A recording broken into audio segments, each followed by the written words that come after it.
Good afternoon, everybody.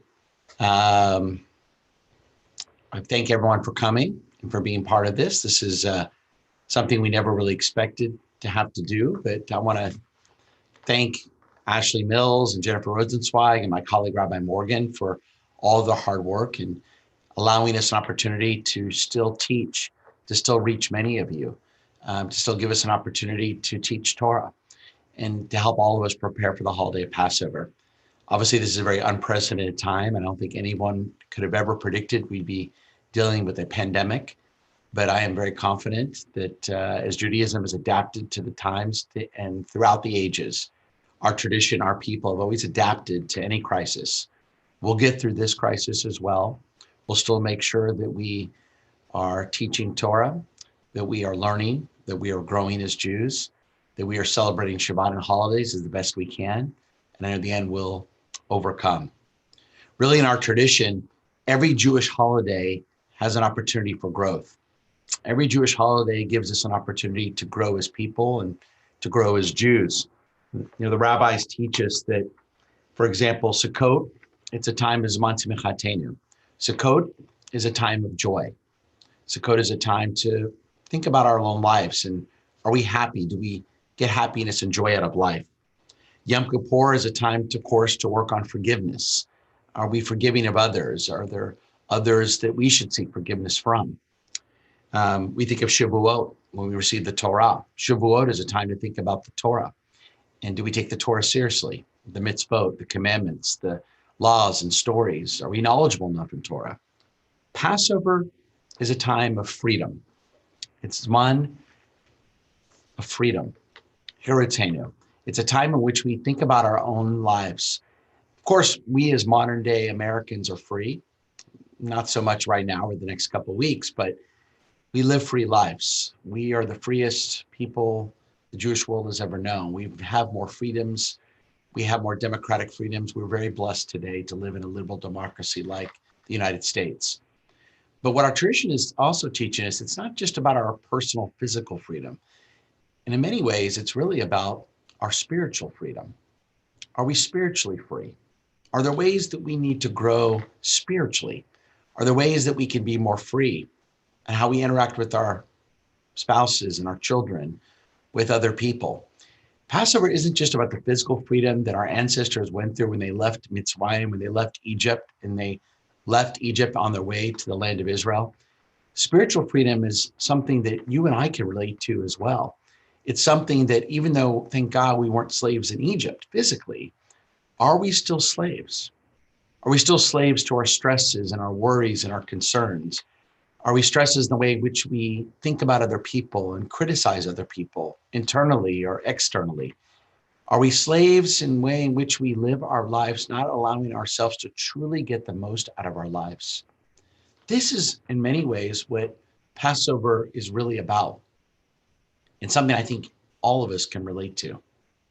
So first, I want to invite you to take the text that is in our Zoom group chat, click on that text, and there you can download it and open it up. And that way you can follow along as we go through this. And as you have questions during our talk and our text study today, feel free to put them in the chat room, and then I'll get to them periodically throughout our discussion, and then I'll open it up at the end for any questions that you may have. So let me start by sharing something from a Rashi. Now, who was Rashi? You may have heard of that term before, but he's found at the very top of your page if you have access to that page. Rashi lived in the 11th century, and Rashi was a major commentator who commentated on the Bible, the Torah, of course, the Bible, the Talmud, which includes the Mishnah, and many Jewish sources. He was an incredible rabbi, an incredible man who really helps us understand what the tradition is still teaching us, even today, even though he lived almost 1,000 years ago in France. Now, Rashi says, as you can see at the top of your page, we get rid of our chametz in order to fulfill the commandment of the Torah that we should not see or find any chametz in our homes. Although we might have rid ourselves of chametz according to our personal estimation, we must nonetheless check further so that our chametz is fully destroyed. In the commandment of the Torah is completely fulfilled. Now, first, let me take you back a second, because you may be asking, Rabbi, first of all, what is chametz and why this obsessive need to rid our homes of chametz? Now, you know the story. You learned it probably when you were in preschool. When our people were leaving the land of Egypt, they didn't even have time to wait for the bread to rise. And so, in memory of that, we rid our homes of bread. In our day and age, and really the last several centuries, we look at this as chametz. Chametz is considered by the rabbis to be wheat, oats, rye, barley, or spelt, any of those ingredients mixed with water for more than 18 minutes. And so there's a lot to do. Look at our modern day homes. Think about all the foods that contain those products: your breads, your cereals, your crackers, your pretzels. So many items that we have. But our tradition takes it even a step further. You also have to technically use dishes that never came in contact with chametz during the year. You have to have new frying pans and new dishes, new silverware, new glasses. There's so many things that we have to do. Many Jews who keep kosher for Passover will have their own set of Passover dishes. There's also the weeks and days leading up to Passover. We're also supposed to search our homes. It's a lot of work. Every year, my family takes weeks to clean our home. Now we'll have more time to do that. So all of us will have more time to clean our homes. But there's so much to do to rid our homes of chametz. You're supposed to check all the cracks, all the areas, all the rooms, underneath the couch, anywhere where you may have brought bread or bread product into a part of your home. It takes a lot of work. On top of all the preparations for Seder and all the food we have to go buy, just cleaning our homes of all the chametz and all the places that may have touched chametz. It's a lot of work. And so you may be asking, well, Rabbi, I thought this holiday was about freedom. How does that represent freedom when there's so much work to do? It doesn't feel like I'm a free person when I'm getting ready for Passover. If anything, I feel like more of a slave. So Rabbi, why do we have to do this? How is that freedom? Feels like slavery to me. And why? Why have all the work? So Rashi, as we read just a moment ago, tells us that we have to rid our homes of all the chametz. We have to check further, not just to glance or recheck of all the parts of our home, but we have to really check to make sure that all the chametz is fully destroyed. So the rabbis ask us and remind us, yes, you may feel not so free when you're preparing for Passover. But if you're going to do all that cleaning and all that preparation, remember, it's not just about the physical freedom. It's also about the spiritual freedom.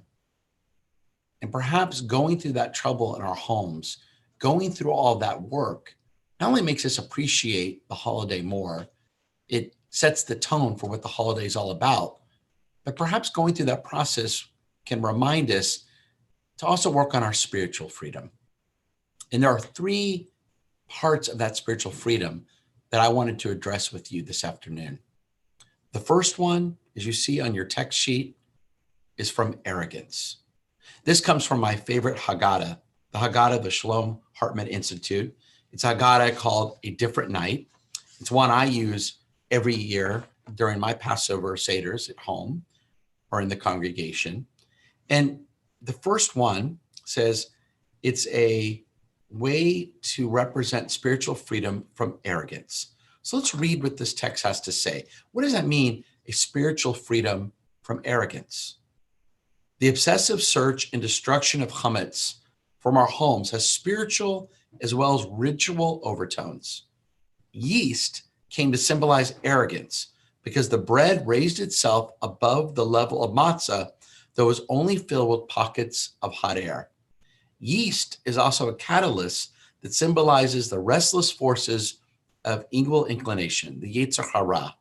Just as yeast causes fermentation in bread and wine, it also turns them sour when not controlled. Similarly, The instinctual forces, desire and ambition, can contribute to progress, but also discontent and corruption. On Pesach, which celebrates the rejection of Egyptian civilization and a new pristine beginning of Jewish freedom, the matzah is more appropriate fare than bread. Don Isaac Abarbanel, who lived in Spain and Italy in the 15th century, explains that matzah represents simplicity, which is a desirable spiritual quality. Freedom involves the rejection of the flesh pots of Egypt and the removal of the restless yeast of the evil inclination. In many ways, the spiritual freedom that ridding ourselves of chametz represents is liberating ourselves from our personal enslavements. What are the things in your life that enslave you? Where is your chametz?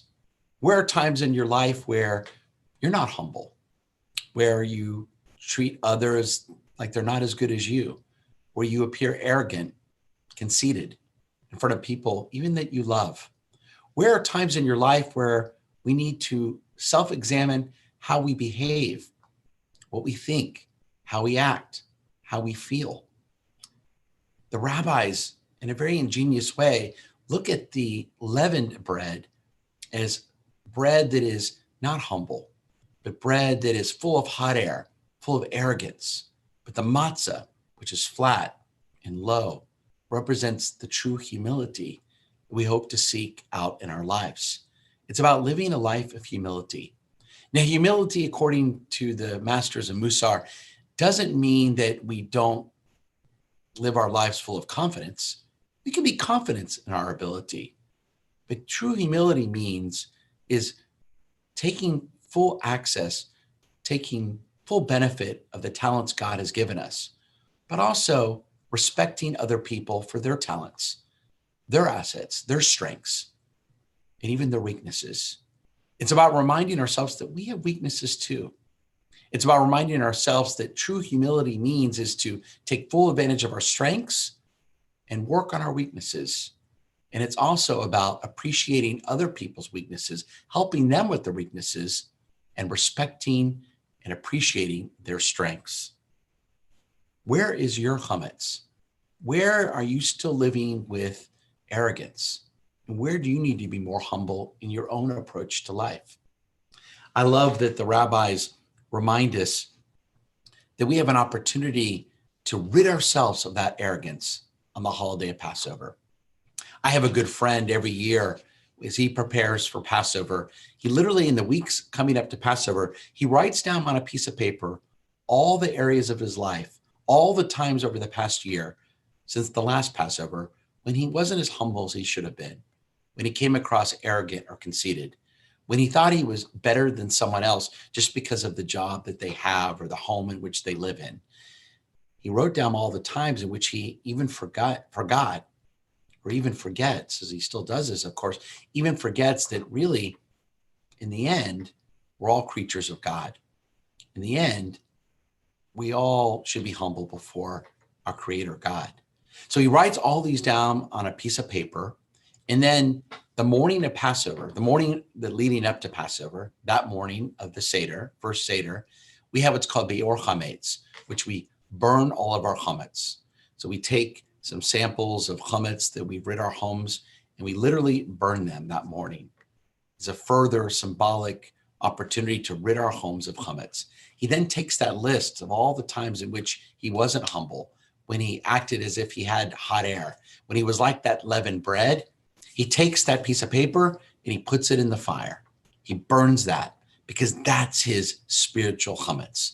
That's his own personal chametz that he also wants to rid himself of on the holiday of Passover. Now, if you don't do Be'or Chametz, that's okay, because you can still do this. Still write those things on a piece of paper. And then the morning leading up to Passover, throw them away. Get rid of them. Because remember, it's not just during the high holidays which we can try to improve ourselves as people. It's also a holiday like Passover as well. Number two, there's another area in which we can liberate ourselves and work on our own spiritual freedom. And this may be the most important part of all. Number two we remember the Mishnah, which the Rashi at the top of the page commented on. And there it tells us on the night of the 14th of Nisan, which is the night before Passover begins, we must search for the chametz by the light of a candle. And then so you may be familiar with this, the Bedikat Chametz. I love doing this with my children. Even now, they're now teenagers, we still do it. We walk around our home, we cleaned everything, we think we've gotten rid of all the chametz, but then we take a candle and we take a feather and we search to make sure that no chametz is left. We still symbolically are checking to make sure that there's no chametz still left. And so we still do this, even though this was written in the Mishnah thousands of years ago. Then the Mishnah tells us something very important. It says, Kol makom she'ein magnisim bo, chametz ein sarik bedika. It tells us any place into which chametz is not brought does not require a search. So on a physical level, okay, that makes sense, right? If you never ate chametz, you never had any bread in your game room, you don't need to check it. If you never had any bread in your car during the year, you don't need to check your car. So one, it makes it a tad easier. Now, I imagine in most of our homes today, and of course in our cars, we probably have eaten some type of snack that contained a bread product throughout the year. But if you didn't, you don't have to check that particular place. But here's the beautiful part about that. The Avodat Yisrael, Hasidic commentator, reminds us that the rabbis of the Mishnah are not just telling us physically a place we don't have to check, they're also giving us a reminder. Let's read. Checking for chametz reminds us to remove the tendency towards evil that dwells in each and every individual. For it is not the way of men and women to check with their own deeds so carefully, but to look at the deeds of others and to find their faults. How often do we do that? We don't want to think about our own faults, our tendencies to maybe put off what we need to do. Maybe some of us are procrastinators. So we tend to criticize our spouses. They're the ones who are always procrastinating. Or maybe we tend to be a little bit thrifty. Maybe we come across as cheap to our friends, but we don't want to work on ourselves. We like to criticize our acquaintance or our friend who they're the ones who are always so cheap. It is to this point that the teacher in the Mishnah is cautioning us. For when he mentions a place where there is no chametz, this means one should not check the actions of others at Passover, rather only one's own chametz must one remove and thereby repair one's deeds. We should only be checking ourselves. Don't worry about the faults someone else has. During this time, concentrate on where you can get better. Liberate yourself, free yourself from constantly criticizing others. Instead, constructively work on yourself. Clean your own soul. Worry about yourself before looking at other people's strengths and weaknesses, before criticizing their faults. One of my favorite quotes from Rabbi Israel Salanter, the great Musar master of the 1800s, he wrote, and think about ourselves as I share this quote with you. Most people worry about their own bellies and other people's souls. Instead, let's worry about our own souls and other people's bellies. Let me read that one more time and think about the way in which you live your life. Most people worry about their own bellies and other people's souls. Instead, let's worry about our own souls and other people's bellies. You can't control the way in which other people act. Yes, there may be times in which we need to reproach someone out of a constructive and positive approach. There may be times in which we need to criticize a family member, not to criticize, but to constructively criticize.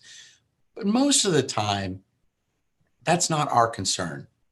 Our concern is our own souls, how we can be better, how we can act better, behave better, refine our own character. Let Passover be a time in which we liberate ourselves from criticizing others, and instead, let's work on ourselves. Another beautiful reminder of Passover, another beautiful reminder of the spiritual freedom we hope we can find during this great holiday. And number 3, another way in which we can liberate ourselves, another approach of spiritual freedom during this time. And this again is from my Haggadah that I use a different night. It's a meditation on the spiritual yeast. It's about removing that evil inclination from our hearts. And I say this every year at my Seder, and I love this prayer. And as I say these words, this may be even more timely in 2020 with everything we're struggling with right now. It says, God, may be your will that just as we remove all the chametz from our house and from all that we control, so may you help us to remove all the impure forces from the earth and our evil inclinations from within us and renew our heart of flesh. May all negative forces disappear like smoke. Remove tyrannical governments from the world and all who cause anguish to the divine presence.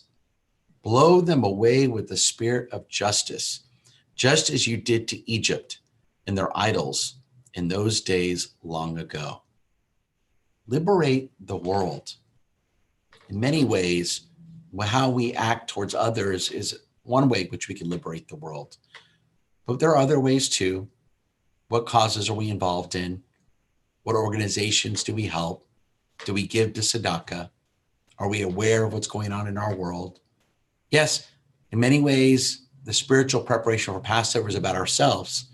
But let us not forget we have a role in this world too, that there are ways we can help other people, not out of criticism, but out of liberation, not out of constant berating of people that we love, but rather, what are we doing to help others liberate themselves here and throughout the world? In so many beautiful ways, Passover isn't just about physically removing the chametz from our homes, but I hope these few moments together have reminded you that Passover is about so much more. It's about that spiritual cleansing. Again, it's about liberating ourselves from our personal enslavements, liberating ourselves from criticizing others, and it's about liberating the world. There are other approaches as well. As we approach the holiday of Passover, I'll have an opportunity to share more with you in the weeks ahead. But I wanted to share this particular approach to Passover just to remind you that Judaism has so much to say about our behavior. It's not just about the rituals, but it's about doing the rituals like getting ready for Passover to make ourselves better people and better Jews. So with that, I want to open up the floor. If there are any questions, anyone have a question they'd like to share, they're welcome to type it in on the Zoom chat. And I have my friends Ashley and Jennifer that are also taking any questions we may have from any of our other social media platforms, any of our online platforms. Any questions? I know I shared a lot with you today, and some of those terms you may not be familiar with, but anyone have any questions at this point? And please know that this particular session, like all of our sessions, will be banked onto our website. We've created a virtual platform of all of our virtual learning and virtual prayer opportunities during these weeks. So that will be an opportunity to go back and read it. And if you check this at a later time and you have a question, feel free to email or call me. Any questions you have about anything I said or any questions you may have in the weeks and days as we prepare for this holiday of Passover. It looks like this Passover will be very different than any other holiday that we as Jews have ever celebrated. Many of us may be having our own Seder for the very first time. Please know that we at Beth Yeshurun are here to help you. My colleagues, Rabbi Morgan on the first night of Passover and Rabbi Fort on the second night of Passover, are going to be offering a Zoom Seder. You'll actually have an opportunity to watch them as they do Seder with their family, so you can do Seder with yours. There are also many places you can go, whether it's on our website or other websites, that you can learn how to lead a Seder. We in our kitchen are going to be providing Passover Seder meals to go. So look for more information about that and look for more opportunities to learn together in the weeks coming up to Passover as we prepare together as a community for Passover online, Beth Yeshurun virtual community. So with that, I do have one question. one person just asked, this year is really Manish Tana, right? How is this night different from all other nights? Or how is this year different from all other? So how do we get together for Seder in view of all the isolating? Well, my recommendation at this point, and of course this could change, it could get worse, it could get better, but it seems at this point that the best thing to do would be just to have Seder with your immediate loved ones, just your immediate family. I would not recommend having, as hard as it may be, and I would not recommend having grandparents together with grandchildren. I know that's hard, but this is not safe at this time. We never know. Even if our kids aren't showing symptoms, they still may be carriers for the COVID-19 virus. So we're talking really just immediate family. But it may mean virtual Seders. It may mean if you can't have an older member of the family together with your family, it may mean putting them on FaceTime or Zoom as you do the Seder together. In some ways, obviously, this is not something we ever hoped for or wished for, but maybe this will allow all of us who for the first time will be leading a Seder.